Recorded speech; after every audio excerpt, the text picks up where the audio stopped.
ईरानी सदर इब्राहिम रईसी खे खणी वेंदड़ हेलीकॉप्टर जी हंगामी लैंडिंग। ईरानी ख़बरू इदारे मूजिब ईरानी सदर ईरान ऐं आज़रबाईजान जे सरहदी इलाइक़े में हिक डैम जो इफ्तिताह करे वापस अची रहियो हो त हेलीकॉप्टर में ईरानी सदर सां गॾु सीनियर अमलदार भी सवार हुआ।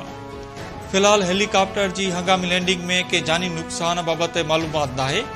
हिक ईरानी अमलदार जो चवणु आहे त हू पुरुमीद आहिनि, पर वाक़े वारे हंधा ईंदड़ ख़बरुनि ते खेनि ॻणती आहे। ईरानी घरू वज़ीर जो चवणु आहे त ख़राब मौसम जे करे ईरानी सदर जे हेलीकॉप्टर हार्ड लैंडिंग कई। ॾोहराए इलाइक़े सबबि हेलीकॉप्टर ताईं पहुचण में कुछ वक़्तु लॻी सघे थो।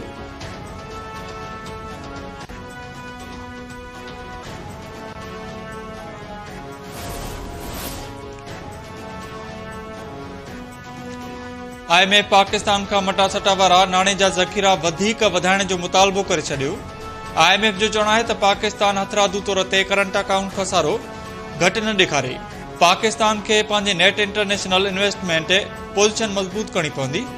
पाकिस्तान खे परॾेही ज़िम्मेवारियूं घटाइण जी ज़रूरत आहे। पाकिस्तान जे करंट अकाउंट में अदम तवाज़ुन जो ख़तरो वधी रहियो आहे। दरामदी बाबति पाबंदियुनि जे करे मटासटा जी शरह में लचक घटिजी रही आहे। मटासटा जी शरह जी नाकाफ़ी लचक सबबि करंट अकाउंट में अदम तवाज़ुन वधी पियो। पाकिस्तान ते गॾियल तौर कर्ज़ जी अदायगियुनि जूं वॾियूं ज़िम्मेवारियूं आहिनि।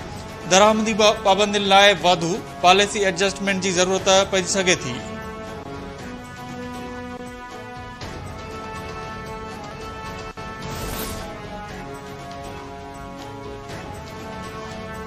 शागिर्दनि वारे मामले ते किर्गिज़ हुकूमत सां राब्ते में आहियूं। किर्गिज़ परॾेही वज़ीर जी दरख़्वास्त ते बेशकेक जो दौरो मुलतवी कयो। नायब वज़ीर आज़म ऐं परॾेही वज़ीर इसहाक़ डार चयो आहे त वधीक 540 शागिर्दनि खे अॼु ॾे आंदो वेंदो। पहिरियां 130 शागिर्द वापसि थी चुका आहिनि। तशदद में को बि पाकिस्तानी शागिर्द फौत न आहे थियो, रुगो 3 शागिर्द ज़ख़्मी थिया आहिनि। वज़ीर आज़म शहबाज़ शरीफ़ पाण मामले जी निगरानी करे रहियो आहे। पेड ब्लॉगर्स अवाम खे गुमराह करे रहिया आहिनि।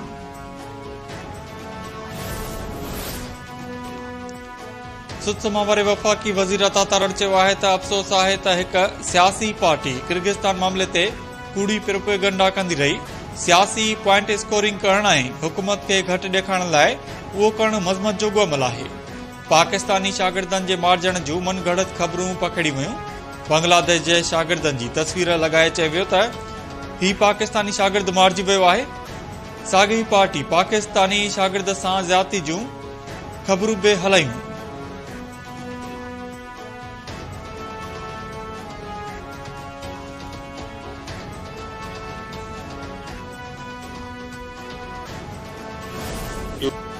सिंध में सिज सवा नेज़े ते लही आयो। गर्मीअ जी शिदत में रोज़ानो तेज़ी सां वाध थियण लॻी। नवाबशाह, हैदराबाद, सखर समेत मुख़्तलिफ़ इलाइक़नि में पारो 46 डिग्री सेंटीग्रेड रिकॉर्ड। कराची में पारो 34 सेंटीग्रेड रिकॉर्ड कयो वियो। थधियुनि शयुनि जे विकिरे में वाध अची वई।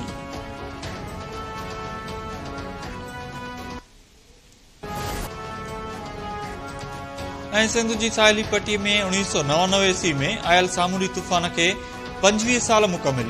सामूंडी तूफ़ान खे 25 साल गुज़री विया, पर असर अञा बि मौजूद। सामूंडी तूफ़ान में गुम थियल 300 ॼणनि जो को बि पतो न पियो।